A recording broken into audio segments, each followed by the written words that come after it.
Hello നമസ്കാരം. നമ്മുടെ മഴത്തോരു മുമ്പയുടെ നാളത്തെ ഒരു അടിപൊളി എപ്പിസോഡിൻ്റെ സ്റ്റോറി ആയിട്ട് പറയാൻ പോകുന്നത്. അപ്പോൾ എല്ലാവരും സ്റ്റോറി മുഴുവനായിട്ട് കേൾക്കാൻ സപ്പോർട്ട് ചെയ്യുക. അങ്ങനെ ബാലചന്ദ്രനെ ചോദ്യം ചെയ്യാനൊക്കെ ആയിട്ട് വിസ്തരിക്കാനൊക്കെ ആയിട്ട് എല്ലാവരും കൂടെ പടയായിട്ട് വന്നിട്ട് ഒരു കാര്യം ഉണ്ടായില്ല കേട്ടോ. ബാലചന്ദ്രൻ അവരോടൊക്കെ നല്ല മറുപടി കൊടുക്കുകയും രാജീവിനിട്ട് ഒരെണ്ണം പൊട്ടിക്കുകയൊക്കെ ചെയ്തിട്ടുണ്ട്. ആ ഒരു കിടിലൻ എപ്പിസോഡ് എന്ന് പുളകം കൊള്ളിക്കുന്ന ഒരു എപ്പിസോഡ് എന്ന് തന്നെ പറയാം. അത് നമ്മളെല്ലാവരും കണ്ടതാണ്. അപ്പോൾ അതിനുശേഷം ഇനിയിപ്പോൾ അലീനയെ കാണണമെന്ന് എല്ലാവരും പറഞ്ഞിട്ടുണ്ടല്ലോ. അപ്പോൾ രാവുണ്യമ്മാമ്മയുടെ മക്കളൊക്കെ പറഞ്ഞല്ലോ, അലീനയെ കാണാതെ എങ്ങനെയാണ് പോകുക, ആ പെൺകുട്ടിയെ കാണണ്ടേ, അവളോട് കാര്യങ്ങൾ സംസാരിക്കണ്ടേ, എന്താണ് അവളുടെ തീരുമാനം എന്നറിയണ്ടേ എന്നൊക്കെ പറയുന്നുണ്ടല്ലോ. അപ്പോൾ ആ സമയത്ത് സംഭവിക്കുന്ന കുറച്ച് വളരെയധികം ഇമോഷണൽ ആയിട്ടുള്ള കുറച്ച് കാര്യങ്ങളൊക്കെ കേട്ടോ. എന്താ പറയുക, കുറച്ച് ഡീറ്റെയിൽ ആയിട്ട് തന്നെ ഇവർ അവളോട് കാര്യങ്ങളൊക്കെ ചോദിച്ച് മനസ്സിലാക്കുകയും ചെയ്യുന്നുണ്ട്. കാരണം അവരും തിരുവനന്തപുരത്ത് നിന്ന് വരുന്നവരാണല്ലോ, ഈ രാവുണ്യമ്മാമ്മയുടെ മക്കൾ. നമ്മുടെ അലീനയാണെങ്കിലും തിരുവനന്തപുരത്ത് നിന്ന് വരുന്നതാണ്. അപ്പോൾ അതിൻ്റെ കാര്യങ്ങളൊക്കെ ചോദിച്ച് മനസ്സിലാക്കുന്നുണ്ട്. ആ സമയത്തൊരു ഞെട്ടിക്കുന്ന ഒരു കാര്യം തന്നെ അവർ മനസ്സിലാക്കുന്നുണ്ട് കേട്ടോ. അപ്പോൾ അതിൻ്റെയൊക്കെ ഒരു സ്റ്റോറിയാണ് പറയാൻ പോകുന്നത്. അപ്പോൾ എല്ലാവരും സ്റ്റോറി മുഴുവനായിട്ട് കേൾക്കുക. നമ്മുടെ ചാനൽ ആദ്യമായിട്ട് കാണുന്നവരാണെങ്കിൽ ഒന്ന് സബ്സ്ക്രൈബ് ചെയ്യാൻ മറക്കരുത്. അതുപോലെ വീഡിയോ ഒന്ന് ലൈക്ക് ചെയ്തിട്ടും ഹൈപ്പ് ചെയ്തിട്ടും കാണാനായിട്ട് ശ്രമിക്കുക കേട്ടോ. എന്നാൽ നേരെ സ്റ്റോറിയിലേക്ക് പോകാം. അങ്ങനെ ബാലചന്ദ്രൻ എല്ലാവരോടും നല്ല മറുപടിയൊക്കെ കൊടുത്ത് മുകളിലേക്ക് കയറി ചെന്നേക്കാണ്. അലീനയെ ആശ്വസിപ്പിക്കുന്നുണ്ട്. അലീനയോട് പറയുന്നുണ്ട്, വിസ്താരമൊക്കെ കഴിഞ്ഞു, എൻ്റെ മോളെ ഞാൻ ഒരിക്കലും ആർക്കും വിട്ടുകൊടുക്കില്ല എന്ന് പറഞ്ഞിട്ട് തന്നിലേക്ക് ചേർത്ത് പിടിക്കുകയാണ് ചെയ്യുന്നത് ബാലചന്ദ്രൻ. അപ്പോൾ അലീനയ്ക്ക് ഭയങ്കര ഒരു കംഫർട്ട് ഫീൽ ചെയ്യാണ്. കാരണം ബാലചന്ദ്രൻ്റെ അടുത്ത് നിൽക്കുമ്പോൾ ഒരു സുരക്ഷിതത്വം ഫീൽ ചെയ്യുന്നുണ്ട് കേട്ടോ. അപ്പോൾ ഇനി താഴേക്ക് എപ്പോഴെങ്ങനെയാണ് ചെന്ന് കഴിഞ്ഞാലുള്ള ബുദ്ധിമുട്ടൊക്കെ ഇങ്ങനെ ചിന്തിക്കുകയും ചെയ്യുന്നുണ്ട്. ആ സമയത്താണ് കൃഷ്ണ വരുന്നതും. അപ്പോൾ കൃഷ്ണയോട് നമ്മുടെ അലീനയെ വിളിച്ചു കൊണ്ടുവരാനായിട്ട് വൈജ പറഞ്ഞയക്കുന്നത് കേട്ടോ. ഞാൻ വിളിക്കുന്നുണ്ടെന്ന് പറഞ്ഞിട്ട് അവളെ വിളിച്ചുകൊണ്ട് വാ എന്ന് പറഞ്ഞയക്കുന്നുണ്ട്. രാവണ്യമ്മാമ്മയുടെ മക്കളും മറ്റു കൂടെ വന്നവരൊക്കെ അവളെ കാണണം, സംസാരിക്കണം എന്ന് പറഞ്ഞതുകൊണ്ടാണ് അങ്ങനെ ചെയ്യുന്നത്. പിന്നെ ശിവേട്ടനും രാജീവൊക്കെ പറയുന്നുണ്ട്, എന്താണെങ്കിലും ഈ രീതിയിൽ ബാലചന്ദ്രൻ പ്രതികരിക്കുമെന്ന് ഒരിക്കലും വിചാരിച്ചില്ല. അയാൾ എന്തിനും തയ്യാറായിട്ട് നിൽക്കുകയാണ്. അതുകൊണ്ട് ഈ വെട്ടാൻ വരുന്ന പോത്തിനോട് വേദോതിയിട്ട് കാര്യമില്ല എന്ന് പറയുന്നത് പോലത്തെ ഒരു അവസ്ഥയാണ്. അതുകൊണ്ട് ഈ രീതിയിൽ ബാലചന്ദ്രനോട് സംസാരിച്ചിട്ട് യാതൊരു കാര്യവും ഇല്ല. അയാളോട് പറയണമെങ്കിൽ ഇനി നമുക്ക് നിയമത്തിൻ്റെ വഴിയെ പോകാം, വീട്ടിലൊരു വ്യഭിചാരിയെ കൊണ്ടുവന്ന് താമസിപ്പിക്കുകയാണ് എന്നുള്ള രീതിയിൽ പോകാം എന്നൊക്കെ പറയുമ്പോൾ അതൊക്കെ ചോദ്യം ചെയ്യുമ്പോഴും അല്ലെങ്കിൽ ആ പെൺകുട്ടിയോട് സംസാരിക്കുമ്പോഴൊക്കെ ആ പെണ്ണ് അത്തരം ഒരു മോശക്കാരിയല്ല എന്ന് മനസ്സിലാവത്തില്ലേ എന്ന് ചോദിക്കുക കേട്ടോ. അപ്പോൾ പറയുന്നുണ്ട്, അങ്ങനെയാണെങ്കിലും വീട്ടിലാർക്കും താല്പര്യമില്ലാതെയാണ് ഇവിടെ താമസിപ്പിച്ചിരിക്കുന്നത് എന്നുള്ളത് സമർത്ഥിക്കാലോ എന്ന് പറയുന്നുണ്ട്. അങ്ങനെ എന്താണെങ്കിലും കൃഷ്ണമോളെ പറഞ്ഞയച്ചിട്ടുണ്ടല്ലോ. അപ്പോൾ കൃഷ്ണമോള് മുകളിലേക്ക് കയറി ചെല്ലുന്ന സമയത്ത് അലീനയും ബാലചന്ദ്രനും കൂടി ഇങ്ങനെ സംസാരിച്ച് നിൽക്കുക കേട്ടോ. എന്ത് ചെയ്യണം, ഇനിയിപ്പോൾ എങ്ങനെ താഴേക്ക് പോവും എന്നൊക്കെ ആലോചിച്ചാണ് അലീനയുടെ വിഷമം. ആ സമയത്ത് അച്ഛ എന്തു പറ്റി എന്ന് ചോദിച്ചുകൊണ്ട് കൃഷ്ണമോള് വരുന്നുണ്ട്. ആ മോള് വന്നോ എന്ന് ചോദിക്കുകയാണ് ബാലചന്ദ്രൻ. അലീന ചേച്ചി വിളിച്ചുകൊണ്ട് ചെല്ലാൻ അമ്മ പറഞ്ഞു എന്ന് പറയാട്ടോ. ഓ, ഇനി അലീനയെ വിസ്തരിക്കാനുണ്ടായിരിക്കും അവർക്ക്, ഇവളെ ഞാൻ വിട്ടുകൊടുക്കത്തില്ല, അലീന ചേച്ചി വരുന്നില്ല എന്ന് പറഞ്ഞേക്ക് എന്ന് പറയാണ് ബാലചന്ദ്രൻ. പിന്നീട് ബാലചന്ദ്രൻ പറയുന്നുണ്ട്, അല്ലെങ്കിൽ വേണ്ട, നീ എന്തിനു ഭയക്കണം. അപ്പോൾ അലീനയ്ക്ക് പേടിയുണ്ട്, അച്ഛൻ ഞാൻ പോകുന്നില്ല, എനിക്ക് പേടിയാണ്, അവരെന്നെ എന്തെങ്കിലുമൊക്കെ പറയും, എനിക്ക് പേടിയാണ്, അന്ന് തന്നെ കണ്ടില്ല എന്നെ പിടിച്ച് വലിച്ച് പുറത്താക്കിയത്, അങ്ങനെ എന്തെങ്കിലുമൊക്കെ ചെയ്യും എന്ന് പറയുമ്പോൾ പിന്നീട് ബാലചന്ദ്രൻ പറയുന്നുണ്ട്, ആദ്യം പോവണ്ട എന്ന് പറഞ്ഞെങ്കിലും പറയുന്നുണ്ട്, നീ ധൈര്യമായിട്ട് ചെല്ലുക, ആരും നിൻ്റെ മേലെ തൊടുക പോലും ചെയ്യൂല, ആ ഉറപ്പ് ഞാൻ തരാം. നീ എൻ്റെ വീട്ടിൽ എൻ്റെ സുരക്ഷയിലാണ് ജീവിക്കുന്നത്, നിൻ്റെ മേലൊരു പൊടി മണ്ണ് വീഴാൻ പോലും ഞാൻ സമ്മതിക്കത്തില്ല എന്ന് പറയണം. അപ്പോൾ കൃഷ്ണ പറയുന്നുണ്ട്, എന്താ ചേച്ചാ ഇവിടെ എന്താ ഉണ്ടായത്, അവരൊക്കെ വന്നിട്ട് എന്താ പറഞ്ഞത് എന്ന് ചോദിക്കുകയാണ് കൃഷ്ണമോള്. എന്ത് പറയാനാണ്, അവരെല്ലാവരും കൂടി കുരച്ച് ചാടി അച്ഛൻ്റെ നേരേക്ക് വന്നു. അച്ഛൻ വിട്ടുകൊടുക്കുമോ, നിനക്കറിയാലോ അച്ഛൻ വിട്ടുകൊടുക്കത്തില്ല എന്ന്. എനിക്കറിയാം അച്ഛൻ വിട്ടുകൊടുക്കത്തില്ല എന്ന്, അതുകൊണ്ടല്ലേ ഞാൻ കൂളായിട്ട് സ്കൂളിലേക്ക് പോയത്. എനിക്കറിയാം ചേച്ചി ഇവിടെ നിന്ന് പോവത്തില്ല എന്നും അച്ഛൻ സമ്മതിക്കത്തില്ല എന്നും അച്ഛൻ പറഞ്ഞേക്കത്തില്ല എന്ന് എനിക്ക് നല്ല വിശ്വാസമുണ്ട്. അതുകൊണ്ട് തന്നെയാണ് എനിക്ക് യാതൊരു ടെൻഷനും ഉണ്ടായില്ല അച്ഛ എന്ന് പറയാണ് കൃഷ്ണമോള്. അതാണ് എന്ന് പറയാട്ടോ ബാലചന്ദ്രൻ. എന്നിട്ട് പറയുന്നുണ്ട്, എന്നാൽ മോള് ചെല്ല് എന്ന് പറഞ്ഞിട്ട് അലീനയെ കൃഷ്ണയുടെ കൂടെ പറഞ്ഞേക്കാട്ടോ. അതേസമയം അലീന വരുമ്പോൾ അവളെ നന്നായിട്ട് അവൾ ഭയക്കണം. നമ്മളെല്ലാവരും കൂടെ അവളുടെ നേരെ തിരിഞ്ഞ് ഒച്ചയിട്ട് സംസാരിച്ചു കഴിഞ്ഞാൽ അവൾക്കൊരു പേടിയൊക്കെ വരും. അപ്പോൾ അവൾ എങ്ങനെയെങ്കിലും ഇവിടെ നിന്ന് പോകാനുള്ള ഒരു തയ്യാറെടുപ്പൊക്കെ നടത്തിക്കോളും. അവളുടെ മനസ്സിൽ ഇവിടെ നിൽക്കുന്തോറും ഭയങ്കര പ്രശ്നമാണ് എന്നുള്ളൊരു ഭയം നിറയ്ക്കണം എന്നൊക്കെ ഇവരെല്ലാവരും കൂടെ ഇങ്ങനെ കൂട്ടം കൂടി ചർച്ച ചെയ്യാട്ടോ. ആ സമയത്താണ് കൃഷ്ണമോൾ അലീനയും കൂട്ടിയിട്ട് വരുന്നുണ്ട്. വൈജ പറയുന്നുണ്ട്, ദേ വരുന്നു എന്ന് പറയാട്ടോ. അങ്ങനെ അലീന താഴേക്ക് ഇറങ്ങി വന്നിട്ട് അവിടെ ഇങ്ങനെ നിൽക്കട്ടെ, ആരോട് എന്ത് പറയണം എന്ത് സംസാരിക്കണം എന്നറിയാതെ ഇങ്ങനെ നിൽക്കുകയാണ്. ആ സമയത്ത് രാജീവനാണ് മുന്നോട്ട് വരുന്നത്. അന്ന് നിന്നെ ഞങ്ങൾ വീട്ടിൽ നിന്ന് പറഞ്ഞയച്ചതല്ലടി, പിന്നെ എന്തിനാടി നീ തിരിച്ചു കയറി വന്നേക്കുന്നതെന്ന് ചോദിച്ചുകൊണ്ട് രാജീവൻ അവളോട് ഒച്ചയിട്ട് ഇങ്ങനെ സംസാരിക്കുക കേട്ടോ. അതേസമയം ബാലചന്ദ്രൻ മുകളിൽ അവിടെ ഇങ്ങനെ മെല്ലെ വന്ന് നിൽക്കുന്നുണ്ട്, അത് ഇവർ ശ്രദ്ധിക്കുന്നില്ല. അപ്പോൾ അലീനയാണെങ്കിലും അങ്ങനെ ഒന്നും മിണ്ടാതെ നിൽക്കുമ്പോൾ നിൻ്റെ വായിൽ നാവില്ലടി, നിന്നോടല്ലടി ചോദിച്ചത് എന്ന് പറഞ്ഞുകൊണ്ട് കമലയും വരിക കേട്ടോ അങ്ങോട്ട്. നീ എന്തിനാടി പിന്നെ രാജീവ് ഇങ്ങനെ, നിന്നെ പറഞ്ഞയച്ചതല്ലേ രാജീവും വൈജയും എല്ലാവരും ചേർന്നിട്ട്, പിന്നെ നീ എന്തിനാണ് വീണ്ടും ഇങ്ങോട്ട് തന്നെ കയറി വന്നത് എന്ന് ചോദിക്കുമ്പോൾ അലീന പറയുന്നുണ്ട്, അത് അച്ഛൻ എന്നെ പോവാൻ സമ്മതിച്ചില്ല, അച്ഛൻ എന്നെ തിരിച്ചു കൊണ്ടുവന്നതാന്ന് പറയട്ടോ. ആരാടി നിൻ്റെ അച്ഛൻ? എവിടുന്ന് വന്നവളാടി നീ? ഏതോ തെരുവെന്ന് വന്നിട്ട് ഇവിടെയുള്ള ബാലചന്ദ്രന് എങ്ങനെയാടി നിൻ്റെ അച്ഛനാവുന്നത് എന്ന് ചോദിച്ചുകൊണ്ട് വീണ്ടും ഷൗട്ട് ചെയ്യാണ് രാജീവ് കേട്ടോ. രാജീവ് വേണ്ട, ഞാൻ ചോദിക്കാം അവളോട് എന്ന് പറഞ്ഞിട്ട് ശിവേട്ടൻ വരുന്നുണ്ട്. ശിവേട്ടൻ വന്നിട്ട് വളരെ മാന്യമായിട്ട് കൂളായിട്ട് തന്നെയാണ് സംസാരിക്കുന്നത്. ചോദിക്കുന്നുണ്ട്, അലീന നീ ആദ്യം വന്നത് കൊല്ലപ്പള്ളിയിലാണ്. അന്ന് എല്ലാവരും വേണ്ടാന്ന് പറഞ്ഞിട്ടും ഞാനും പറഞ്ഞായിരുന്നു ഇത്രയും ദൂരത്തുനിന്ന് വേണ്ടാന്നൊക്കെ. പക്ഷേ മനുവിൻ്റെയും ബാലചന്ദ്രൻ്റെയും എൻ്റെയും ഒരു നിർബന്ധത്തിൽ എന്ന് വേണമെങ്കിൽ പറയാം അവിടെ നീ നിന്നത്. നീ കുഴപ്പക്കാരി അല്ല എന്നുള്ളൊരു വിശ്വാസത്തിലാണ് നിന്നെ നിർത്തിയത്. അവിടെ നിന്നാണ് പിന്നീട് നീ കടപ്പാട്ടൂരിലേക്ക് വന്നത്. ഇവിടെ വന്നിട്ട് എന്താണ് ഇത്രയ്ക്കും വലിയ പ്രശ്നങ്ങൾ ഉണ്ടായത് എന്ന് ചോദിക്കുക കേട്ടോ. അപ്പോൾ അലീന പറയുന്നുണ്ട്, എനിക്ക് അറിയത്തില്ല സാർ, എനിക്കൊന്നും അറിയത്തില്ല എന്ന് പറയണം. അങ്ങനെ പറഞ്ഞാൽ എങ്ങനെ ശരിയാവും? നീ കാരണമാണ് ഈ വീട്ടിൽ എല്ലാ പ്രശ്നങ്ങളും ഉണ്ടായിക്കൊണ്ടിരിക്കുന്നത്. അപ്പോൾ അറിയില്ല എന്ന് പറഞ്ഞാൽ എങ്ങനെ ശരിയാകും? നിനക്കറിയാലോ ഇവിടെ നീ കാരണമാണ് പ്രശ്നങ്ങൾ ഉണ്ടാവുന്നത് എന്ന് പറയുമ്പോൾ എനിക്ക് അറിയത്തില്ല സാർ ഇവിടെ എന്താ പ്രശ്നമെന്ന്. ഞാൻ കാരണമാണെന്ന് എല്ലാവരും പറയുന്നു, ഞാനും പോകാനും റെഡി ആയതാണ്, പക്ഷേ അച്ഛൻ സമ്മതിക്കുന്നില്ല എന്ന് പറയണം. വീണ്ടും അവളുടെ ഒരു അച്ഛൻ എന്ന് പറഞ്ഞുകൊണ്ട് വൈജയന്തി ദേഷ്യപ്പെട്ടുകൊണ്ട് വരും കേട്ടോ. എൻ്റെ 3 മക്കളുടെ അച്ഛനാണ് ബാലചന്ദ്രൻ, അല്ലാതെ നിൻ്റെ അച്ഛനല്ല. നീ വേറെ വല്ലവരെയും പോയി അച്ഛാന്ന് വിളിക്കുക, ഇവിടെ വന്നിട്ട് അച്ഛനും മകളും കളിക്കാൻ നിൽക്കണ്ട എന്ന് പറഞ്ഞുകൊണ്ട് വൈജയന്തി ദേഷ്യപ്പെടുമ്പോൾ വൈജയന്തി മിണ്ടാതിരിക്കുക, ഞാൻ സംസാരിക്കാം അവളുടെ അടുത്ത് എന്ന് പറഞ്ഞിട്ട് വരിക കേട്ടോ. അങ്ങനെ ശിവേട്ടൻ വീണ്ടും ഇങ്ങനെ സംസാരിക്കുന്നുണ്ട്. ശരിക്കും നീ പോയിട്ടും പിന്നെ എന്തുകൊണ്ടാണ് ബാലചന്ദ്രൻ നിന്നെ ഇങ്ങോട്ടേക്ക് കൂട്ടിക്കൊണ്ടു വന്നത് എന്ന് ചോദിക്കുകയാണ്. എന്ത് പറഞ്ഞാണ് നിന്നെ ഭീഷണിപ്പെടുത്തി വെച്ചേക്കുന്നത്? നിനക്ക് എന്തെങ്കിലും പണം വേണോ? എന്ത് വേണമെങ്കിലും ഞങ്ങൾ ചെയ്തു തരാം, നീ ഒന്ന് ഇവിടെ നിന്ന് പോയി തന്നാൽ മാത്രം മതി എന്ന് ശിവേട്ടൻ പറയുമ്പോൾ എനിക്കൊന്നും വേണ്ട, ഞാൻ പോവാൻ തയ്യാറായതാണ്, പക്ഷേ അച്ഛൻ എന്നിങ്ങനെ പറയുമ്പോൾ വീണ്ടും അവരൊക്കെ പല്ല് കടിക്കുക കേട്ടോ ദേഷ്യപ്പെട്ടിട്ട്. ശരി എന്താണ് ബാലചന്ദ്രൻ നിന്നെ വിടാത്തതിൻ്റെ കാരണം നിനക്കറിയാമോ എന്നിങ്ങനെ ചോദിക്കുമ്പോൾ അലീന അങ്ങനെ ആകെ ഷോക്കായിട്ട് ഇങ്ങനെ എന്ത് പറയണമെന്നറിയാതെ നിൽക്കുക കേട്ടോ.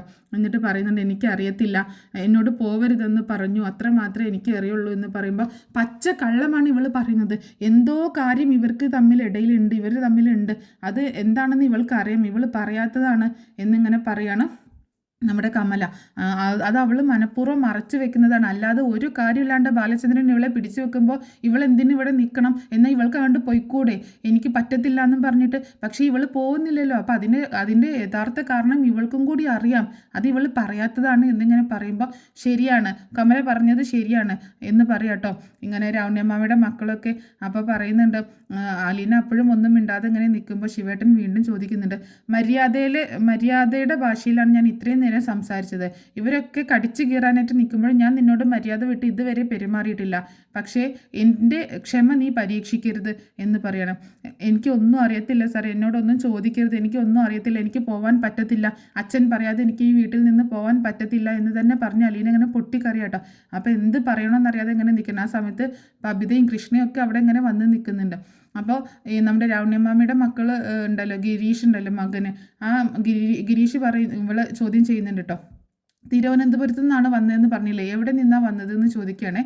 അപ്പോൾ കഴക്കൂട്ടാണെന്ന് പറയണം. അപ്പോൾ അവിടെ എവിടെയാണെന്ന് ചോദിക്കുമ്പോൾ കഴക്കൂട്ടത്ത് ഒരു സ്നേഹനികേതനം എന്ന് പറഞ്ഞിട്ടൊരു ഓർഫനേജ് ഉണ്ടായിരുന്നു, ബ്രിജിത്ത മമ്മിയാണ് അതിൻ്റെ നടത്തിപ്പുകാരി എന്നുള്ള കാര്യങ്ങളൊക്കെ അലീന പറയാട്ടോ. ആ പേര് ഞാൻ എവിടെയോ കേട്ടിട്ടുണ്ടല്ലോ എന്നിങ്ങനെ ഗിരീഷ് ഇങ്ങനെ ഓർക്കുന്നുണ്ട് കേട്ടോ. അപ്പോൾ ഗിരീഷ് ഇങ്ങനെ ആ സമയത്ത് ഒരു കാര്യം കൂടി പറയുന്നുണ്ട്. ഈ നമ്മുടെ കൃഷ്ണമോളും ബബിതയും അലീനയും ഇങ്ങനെ നിൽക്കില്ലേ, ആ സമയത്ത് ഗിരീഷ് ഇങ്ങനെ പറയുന്നുണ്ട്, ഈ ശരിക്കും ഇവർ 3 പേരും കൂടി ഇങ്ങനെ നിന്ന് കാണുമ്പോൾ അലീനയാണ് വൈജിയുടെ മകളെന്നാണ് ഒറ്റ നോട്ടത്തിൽ ആരാണെങ്കിലും പറയുക. വൈജിയുടെ ഏകദേശം സാമ്യവും ആ ഭംഗിയും ഒക്കെ കിട്ടിയിരിക്കുന്നത് അലീനയ്ക്കാണല്ലോ. ശരിക്കും പറഞ്ഞാൽ ബാലചന്ദ്രൻ്റെ അല്ല, വൈജിയുടെ മകളാണ് അലീന എന്ന് പറഞ്ഞാൽ ആരാണെങ്കിലും വിശ്വസിച്ച് പോകും എന്നിങ്ങനെ പറയട്ടോ. അത് കേട്ടിട്ട് എല്ലാവരും ആകെ ഷോക്കായിട്ട് പോകണം. വൈജയന്തി ആണെങ്കിൽ ഷോക്കായി പോകട്ടോ, എന്താ ഇങ്ങനെ പറയണേന്ന് ഓർത്തിട്ട്. വൈജയന്തിക്ക് ഭയങ്കര ദേഷ്യം വരുന്നുണ്ട്. എൻ്റെ മകളാണെന്നോ, എങ്ങനെ ഗിരീഷിന് ഇത് പറയാൻ തോന്നിയത്, എൻ്റെ മകളായിട്ടാണോ തോന്നുന്നത് എന്ന് ചോദിക്കുമ്പോൾ അല്ല, ഞാൻ ചുമ്മാ ഒരു കാഴ്ചയിൽ ഇങ്ങനെ പറഞ്ഞതാണ്, ശരിക്കും പറഞ്ഞാൽ ബബിതയ്ക്കോ കൃഷ്ണയ്ക്കോ ഒന്നും വൈജയുടെ ഒരു സാമ്യം തന്നെ വന്നിട്ടില്ല, അലീനയെ കാണുമ്പോൾ ശരിക്കും വൈജയുടെ മകളാണെന്ന് പറഞ്ഞാൽ ആരും തന്നെ വിശ്വസിച്ച് പോകും എന്ന് പറയണം വീണ്ടും ഗിരീഷ്. അതിനുശേഷം ശിവേട്ടനാണെങ്കിലും രാജീവാണെങ്കിലും ഒന്ന് ഷോക്കാവുന്നുണ്ട് കേട്ടോ. ഇങ്ങനെ ഒരു കാര്യം കേട്ടപ്പോൾ ഗിരീഷിനും അറിയാം കാര്യങ്ങളൊക്കെ, പഴയ കാര്യങ്ങളൊക്കെ ഗിരീഷിനും അറിയാം. അപ്പോൾ അവരിങ്ങനെ മുഖാമുഖം നോക്കുന്നുണ്ട് നമ്മുടെ ശിവേട്ടനും രാജീവനും കേട്ടോ. വൈജിയാണെങ്കിൽ ഭയങ്കര ദേഷ്യത്തിൽ ഇവളെയൊക്കെ മകളാക്കുന്നതിലും നല്ലത് വേറെ എന്തെങ്കിലും കടുങ്കൈ ചെയ്യുന്നതാണ്, ആത്മഹത്യ ചെയ്യുന്നതാണ് അതിലും ഭേദം എന്നൊക്കെ പറഞ്ഞിങ്ങനെ അവളെ മോശമായിട്ട് സംസാരിക്കണം. അത്രയും വൃത്തികെട്ടവളാണ്, പിഴച്ചവളാണ് അവളെ. ഏതോ ഒരു സ്ത്രീ പിഴച്ചു പറ്റിയിട്ട് കൊണ്ട് കളഞ്ഞതാണ്, അങ്ങനെയാണ് അങ്ങനെ ഒരുപാട് മോശമായിട്ട് സംസാരിക്കുമ്പോൾ എനിക്കിതൊന്നും കേട്ടിട്ട് സഹിക്കാൻ പറ്റുന്നില്ല കേട്ടോ. കണ്ണിൽ ഇങ്ങനെ വെള്ളം വരുന്നുണ്ട് കേട്ടോ. അപ്പോൾ ആ സമയത്ത് ഗിരീഷ് വീണ്ടും ചോദിക്കുന്നുണ്ട്, എവിടെയാണ് തിരുവനന്തപുരത്ത് എവിടെയാണെന്ന് ചോദിക്കുമ്പോൾ കഴക്കൂട്ട സ്നേഹനികേതനം എന്നൊക്കെ പറഞ്ഞല്ലോ, അപ്പോൾ എത്ര നാളായി അവിടെ വന്നിട്ട് എന്നൊക്കെ ചോദിക്കുക കേട്ടോ. എനിക്ക് ഓർമ്മയില്ല, ചെറിയ കുഞ്ഞായിരിക്കുമ്പോൾ തന്നെ ജനിച്ച് 1-2 ദിവസത്തിനുള്ളിൽ തന്നെ ഞാൻ അവിടെ എത്തിയെന്നാണ് രുചിത മാമി പറഞ്ഞത് എന്ന് പറയട്ടോ. നീ എന്തിനാണ് ഗിരീഷ് ഈ കാര്യങ്ങളൊക്കെ അന്വേഷിക്കുന്നത്, നമുക്കിതിൻ്റെയൊക്കെ ആവശ്യം എന്താണെന്ന് ചോദിക്കുകയാണ് രാജീവ്. അതല്ല രാജീവ്, ഞാൻ കുറച്ച് കാര്യങ്ങളൊന്നും അറിയാമെന്ന് കരുതി ചോദിച്ചതാണ്. ഇതിൻ്റെ പുറകിൽ വേറെയും കുറേ കാര്യങ്ങളൊക്കെ കിടപ്പുണ്ടല്ലോ, അപ്പോൾ അതിലെങ്ങാനും ഇടകലർന്ന് കിടപ്പുണ്ടോ എന്ന് അറിയാനായിട്ട് ചോദിച്ചതാന്ന് പറയുമ്പോൾ ഇതിൻ്റെ പുറകിൽ എന്ത് കാര്യങ്ങൾ എന്ന് ചോദിക്കുകയാണ് കമല. അങ്ങനെയല്ല, ഞാൻ ചോദിച്ചു എന്നേ ഉള്ളൂ.